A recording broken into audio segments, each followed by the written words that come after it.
Welcome to the recap show on the Baseball Awakening podcast with Geoff Rottmayer. Today we will discuss the lessons learned and the action items from yesterday's interview.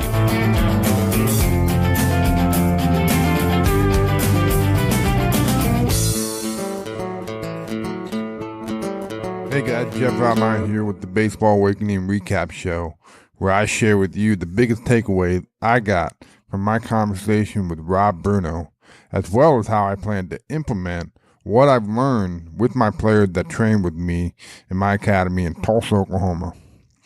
Again, as I always say, we want to hear from you because different things mean different things to different people. So it'd be interesting to hear how you guys interpreted something that Rob said or something that I'm going to say today.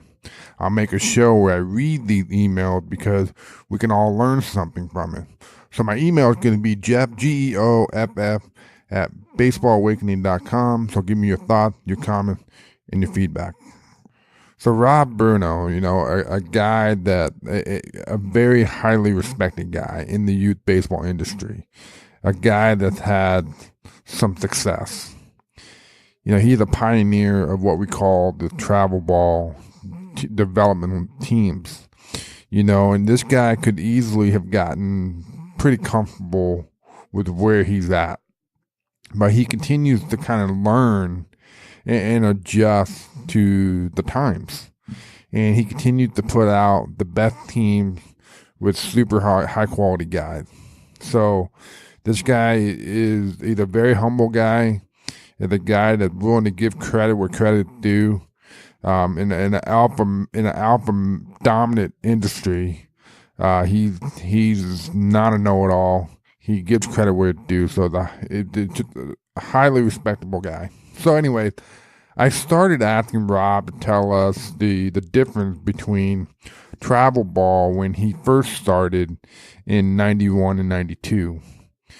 And I asked this question because I wanted some of our listeners who maybe haven't been involved in the youth culture very long to realize how much things have changed.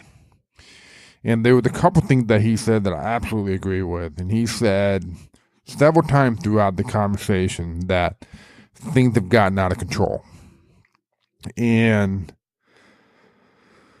he also talked about the concept of league play. And I love the concept of league play. I love the idea of getting together and playing one game. Compete, a complete game. A game that has no time limits. A game where you learn how to finish the game. I see a lot of games, at least out where I'm at, a lot of games that there's a time limit to it.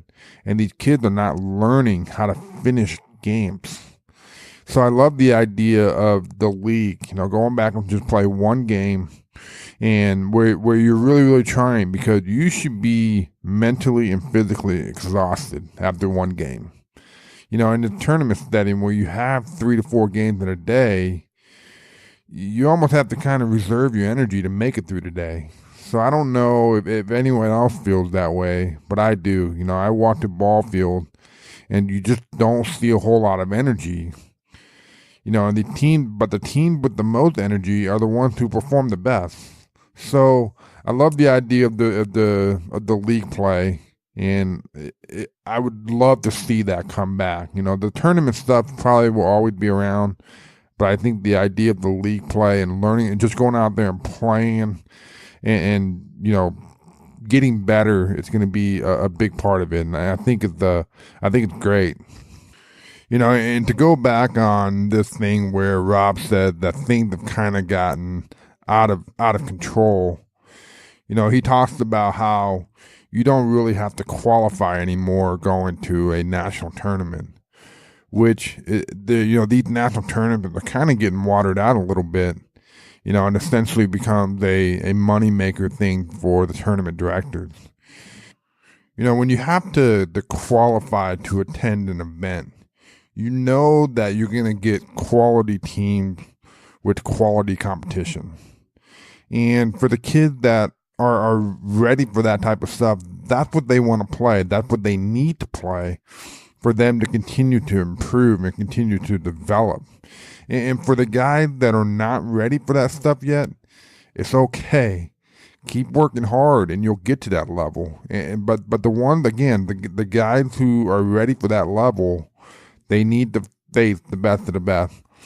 And there's plenty of places to play for guys who are not at that level. So we need to get away from, we're going to certain events, certain places, going to a national place because that's the name. We get to tell people that we get to do that. We need to get away from what's going to help the organization versus what's going to help the kid. So I love his take on all that. But then from there, I went on to ask, hey, Rob, talk a little bit about your process of getting players. Because his focus is to help kids play at a much higher level, which means you got to find kids that are ready to compete at a higher level, along with developing them into kids who play the game the right way. Again, I just said this earlier, not all kids are ready for a team like this, but that doesn't mean that they can't develop into that. But these kids have better skill sets. They work on it. They work hard to improve their craft. They want to see how they can compete with the guys that are, at their level almost. And they use the competition to kind of measure their progress and make adjustments so that they can improve. So these kids that are a little bit better, they're on a different level when it comes to their love for the game, their understanding for the game, and what they need to do. So you see that, you see kids all the time that are at this level. Dude, they work hard. They ask questions. They study the game. They go to the weight room. Those are the guys that typically play for teams like Rob. These kids prioritize baseball. And there's a place for players like this. Not a lot because, like Rob said, the travel ball market is so saturated. But if your son is one of these guys, you need to go to the right people. And then if your son is not one of them, you need to go to the right people to start the process of developing. And this starts a lot sooner than you realize. These college coaches are going to hear about a kid during a freshman, sophomore year. So, we always tell parents, if you knew if your son could be recruited by the time he was 16 years old, when would you start the process? And a lot of them never really kind of process that, but I think this is another conversation for another time, but a lot of people skip steps that needed to be able to play this game at a higher level. So anyway, the very next question that I asked him was to talk a little bit more about the difference between his development team versus team out there that call themselves a development team. So here's what he said, and I like it. Development teams like Rob, they invest the time, the effort, and the money to help a player develop. Learning how to win, learning how to play the game, learning how to compete, learning baseball IQs, and really caring for the players. These players, they're not just another number on another team in the organization. That's the thing about Rob and Tony, is they have not gotten so big that they think they got it all figured out. Rob, countless of time, I said this earlier, countless of time throughout this conversation and throughout, my years of following and my social media, he constantly credit other people for what he knows and credit the players for making NorCal what it is. It's never really been about Rob and Tony, even though they are a huge part of the reason they are successful.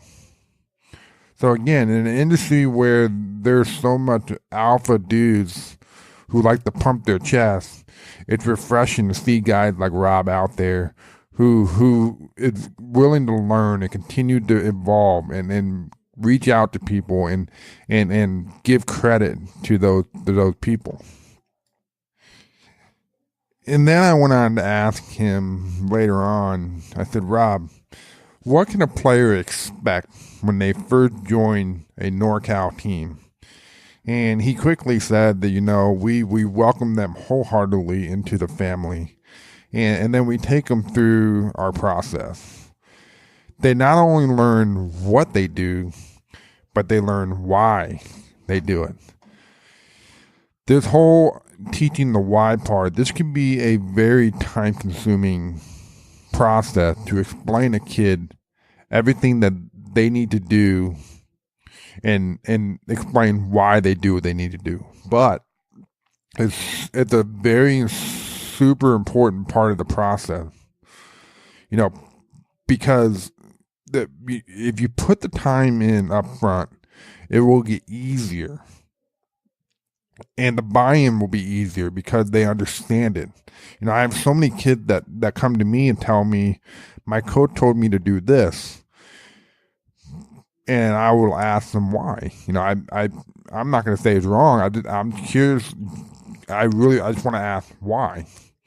But they can't even tell me. They can't even tell me the problem that they saw that would prompt the coaches to make this suggestion. Man, the quickest way to ruin a kid's confidence is to make him change something that he's comfortable with, something that he understands, especially if he's having success. So I love that they take the time to do that. And coaches that are listening, take the time to explain why. Trust me, it's a lot of work in the beginning, but it gets easier over time.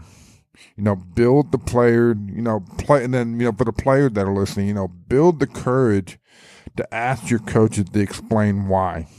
Be respectful, but hey, coach, I agree with you, or can you explain to me a little bit more why? And again, be open to it and even try it out. But at the end of the day, you got to do what's best for you, and you got to be your own best coach. Later on, I went on and I complimented Rob and his organization for focusing more on helping guys understand the game and teach the IQ part of the game. This is a huge part, at least where I'm at, that I'm seeing is lacking at the youth level. What Rob said that I love is the way his coaches do this, the way they teach the little things, is they reward it.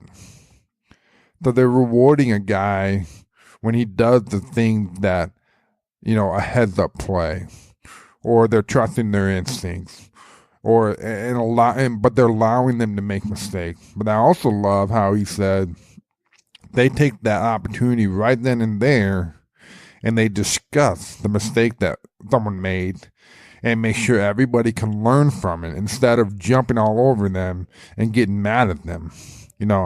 I see this all the time, and I get told about this all the time. You look around youth baseball and even high school baseball, and these kids are afraid to play loose. They're afraid to make mistakes because their coach will jump all over them. But not only will they jump all over them, but they won't even tell them what they did wrong, or what they should have done. So you know what? These kids, they're confused as hell because it's better for them to just try not to make mistakes. And that way the coach won't jump on me because I'm not going to learn anything anyways. But going back to, another thing that Rob said is, and I love it because he's right. He explained how they provide the same opportunities, the same coaching, the same advice to everyone. That they get the same advice that they gave to the 500 guy that went to D1 on a scholarship. The same advice to the 51 guys that are in Pro Bowl. They gave the same advice to everyone, but it's up to the player to take that information and run with it. It's just so true. I tried to give, my players everything that I know. And the problem is some guys take it and some guys don't. The guys that take that information and try to use it and grow, they grow tremendously as ball players. And the guys that don't choose to take some information and use it and run with it, they don't grow as much.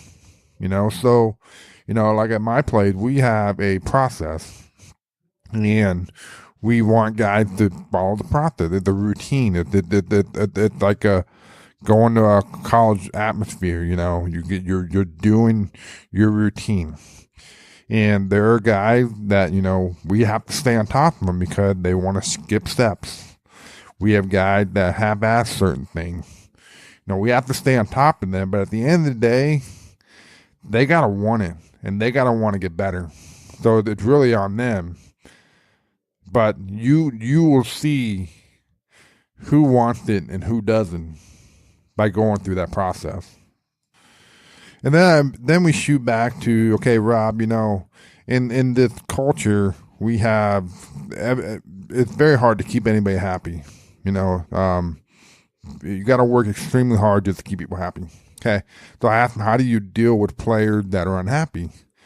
Because everybody has, obviously, parents and players that are unhappy. And he said, the ones who are, are unhappy are the ones who doesn't really get it. And that's a term that I use a lot. That's a term that I understand. And because it doesn't matter how much education you give a guy or give a parent, they still don't get it, But the player needs to be able to present his case to the coach. Rob mentioned that there was a kid who approached him several times, and he ended up agreeing. And that's what we want to teach these kids to do. So parents, let your kids do the work. Your job to tell them to go talk to the coach yourself and work harder, like we did back in the day. The next thing I asked Rob, because I tried this myself, is talk about it, starting your own organization.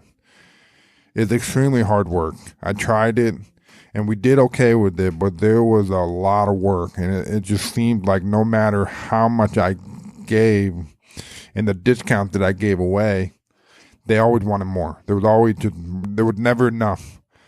I didn't mind giving away a lot, but it just seemed like that no matter what, you just couldn't keep guys happy. And it was interfering with my ability to focus on giving the proper coaching and the proper training to my guys in my academy. So it's one of those things where I had to kind of pick my battle, but you definitely need to be in it for the right reason. You're definitely going to need help. You definitely need to understand how to differentiate yourself. And like Rob said, and man, it needs a lot of education if you're going to go away from the norm. So hats off to guys like Rob that can make it work. It's extremely hard work. And then lastly, the thing I want to talk about regarding Rob's and my conversation was, what this conversation with college coaches like? What are they starving for? And he said the same thing that I hear from coaches is, I want a guy that knows how to compete, a guy that knows how to win. We're growing up in a time of showcase ball, and there's so much focus on the individual. And I'll say this, I think when it comes to development and when you step on the field, it's all you. I think that stuff needs to be personalized. You need to have your own personal player development plan. When you get on the field, you got to own it, man. It's not on anybody else. It's on you. So you need to go out there and you need to do yourself. But when it comes to the game, when it comes to competing, when it comes to winning, you've got to do what's best for the team. You got to sacrifice yourself up. The people that know anything about the game understand the game. They understand what you're trying to do. They understand that you sacrifice yourself up to help the team win. That's why the stats and stuff don't matter. They don't tell the whole picture. So all in all, to wrap this up, my conversation with Rob was great. And again, I'm going to say, I keep going back to how humble he was and how he gets credit to where credit's due. there's a lot of takeaways, but the biggest thing is just making sure that if you play on a development team, that's what they truly do.